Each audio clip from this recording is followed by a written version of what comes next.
बड़े संत हुए, अपनी पत्नी के साथ रहते थे। उनका नाम था श्री जयदेव, जिन्होंने गीत गोविंद लिखा। भगवान की लीला को देखते और जो लीला स्मरण में आती है उसको ऐसे ऐसे लिख देते।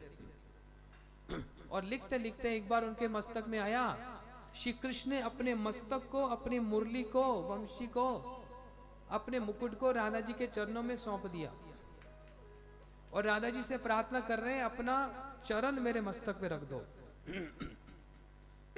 कौन प्रार्थना कर रहे हैं? कृष्ण। मस्तक, अपने चरणों को मेरे मस्तक पे रख दो।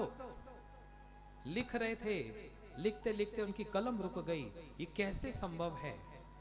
सारे जगत का मालिक राधा जी के चरणों में प्रार्थना कर रहा है कि चरण मस्तक पे रख दो, ये कैसे संभव है? मैं नहीं लिख पाऊंगा। वही कलम रख दी और अपनी पत्नी से कह दिया कि जाओ, मैं अभी स्नान करके गंगा जी में स्नान करने जा रहा हूं, आप रसोई बनाकर रखना, मैं आकर प्रसाद पाऊंगा।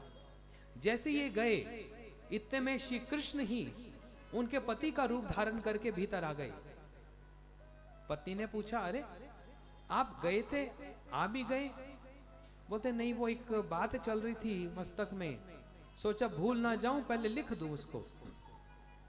वहीं पर बैठकर कृष्ण अपने हाथों से वो बात को लिख गए, जिसको वो कवि भी लिख नहीं पा रहे थे। अपने हाथों से लिख दिया और लिख कर चले गए। इतने में जो असली वाले जयदेव जी आ गए। ब्राह्मणी ने कहा, ऐसी कौन सी बात थी जो आप आए, लिखकर फिर चले गए, अब फिर आए? बोले मैं कब आया? मैं तो नहीं आया। नहीं नहीं, आप आए थे, यहां पर बैठे थे, कुछ लिख गए।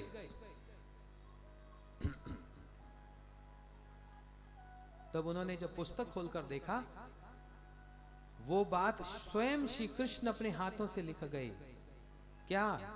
देही पाद पल्लव उदारम, राधा जी अपने चरणों को मेरे मस्तक पे धारण करो। क्यों? आपके चरण शीतल, कोमल और अमृत से भरे पड़े हैं। ये वीरे का जो विष है, जहर, ये चढ़ते चढ़ते मेरे मस्तक तक आ गया।